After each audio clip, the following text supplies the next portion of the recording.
என்ன அர்த்தம் அதுக்கு? நீ பயப்படாத, யாருக்கு பயப்படணும்? அல்லாஹ்வுக்கு பயப்படணும். நீ கொஞ்சம் அடக்கி வாசிக்கணும்னா யாருக்காக அடக்கி வாசிக்கணும்? ஊராருடைய கண்களுக்கு கொஞ்சம் அடக்கி வாசிக்கணும்.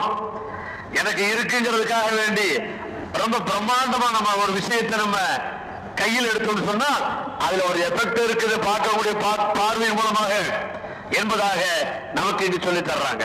அப்போ ரசூலுல்லாஹி ஸல்லல்லாஹு அலைஹி அவர்கள் ஒருவருடைய கல்வி திறமையை பார்த்தால் என்ன சொல்லணும்? பாரக்கல்லாஹ் சொல்லணும். ஒருவர் அழகாக இருக்கிறார், பாரக்கல்லாஹ். ஒரு அழகிய ஆடை உடுத்தி வந்து இருக்கிறார், மாஷா அல்லாஹ், பாரக்கல்லாஹ், நல்லா இருக்கு, நல்லா இருக்கு. ஒரு ஜோடியை பார்க்கிறோம், ஒரு கணவன் மனைவியை பார்க்கிறோம், ரொம்ப முஹப்பத்தா இருக்கிறாங்க, அந்யோன்யமா இருக்கிறாங்க, மாஷா அல்லாஹ், பாரக்கல்லாஹ் சொல்லணும். புருஷன் பொண்டாட்டி எவ்வளவு அந்யோன்யமா இருக்கிறாங்க அப்படின்னு நம்ம பேசிட்டு போயிட்டோம்னா வீட்டுக்கு போனோம்னா இந்த ரெண்டு பேருக்கு சண்டை வந்துடுது. இதான் நடக்குது. அல்லாஹ் பாதுகாப்பானாக.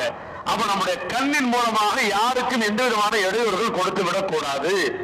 அப்ப இந்த விஷயத்தில் ரசூலுல்லாஹி ஸல்லல்லாஹு அலைஹி வஸல்லம் என்ன சொல்றாங்க? பரக்கத்துக்காக துஆ செய்யுங்கங்கறாங்க. பரக்கத்துக்காக என்ன செய்யுங்க? துஆ செய்யுங்க. மணமக்களை வாழ்த்தும் போது கூட நம்ம அப்படித்தான் துஆ செய்யறோம். பாரக்கல்லாஹு லக்க வ பாரக அலைக்குமா வ ஜமா பைனகுமா ஃபீ கைர் சொல்ற காரணம் என்ன? அந்த மணமக்கள் மாஷா அல்லாஹ் அவர்கள் அந்த புதுமண தம்பதிகள் மாப்பிளைக்கு ஒரு அழகு வந்துடும், பெண்ணுக்கு ஒரு அழகை கொடுத்துருவான். ரெண்டு பேரும் ஒருவருக்கு ஒருவர் அல்ஹம்துலில்லாஹ் அந்த நிக்காஹ் மூலமாக ஒரு ஹலாலான உறவை அவர்கள் ஆரம்பிக்கும் பொழுது நம்ம என்ன செஞ்சு விடணும்? அவங்களுக்கு அல்லாஹ் பரக்கத் செய்வானாங்க. இது இருவருடைய மன ஒற்றுமையில், மனம் அந்த ஒன்றுதலில், இருவருக்கு கிடைக்கக்கூடிய அந்த சந்தோஷத்தில், அந்த சந்தோஷத்தின் விளைவாக கிடைக்கக்கூடிய சந்ததிகளில், அந்த சந்ததிகளுடைய அறிவு வளர்ச்சியில், அந்த சந்ததிகளுடைய ஆரோக்கியத்தில், அந்த சந்ததிகளுடைய ஆயுளில், அந்த இருவரை கொண்டு அந்த குடும்பத்தினர்களுக்கு மத்தியிலே, உறவுகளுக்கு மத்தியிலே, இப்படி எல்லா விஷயத்திலும் அல்லாஹ் என்ன செய்யட்டும்? உங்களுக்கு பரக்கத் செய்யட்டும்ங்கிற துஆவத்தான் ரசூலுல்லாஹி ஸல்லல்லாஹு அலைஹி நமக்கு இங்கு கற்றுத் தர்றாங்க. அந்த அடிப்படையில் வச்சு பார்க்கும் பொழுது இந்த ரஜபுடைய மாதம் சாதாரணமான மாதம் அல்ல. அல்லாஹ்விடத்தில் அதிகம் அதிகம் பரக்கத்தை கேட்கக்கூடிய ஒரு மாதம்.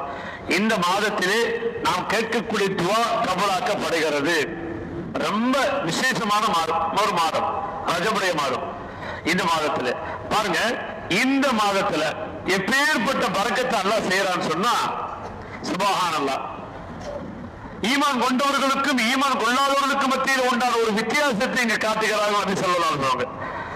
நபி ஸல்லல்லாஹு அலைஹி வஸல்லம் உடைய சபையில இஸ்லாத்தை ஏற்றுக்கொள்ளாத ஒரு மாற்றமான சகோதரர் வந்தார். அவருக்கு ஆட்டுப்பால் குடிப்பதற்காக ஒரு கிண்ணத்திலே கொடுக்கப்பட்டது.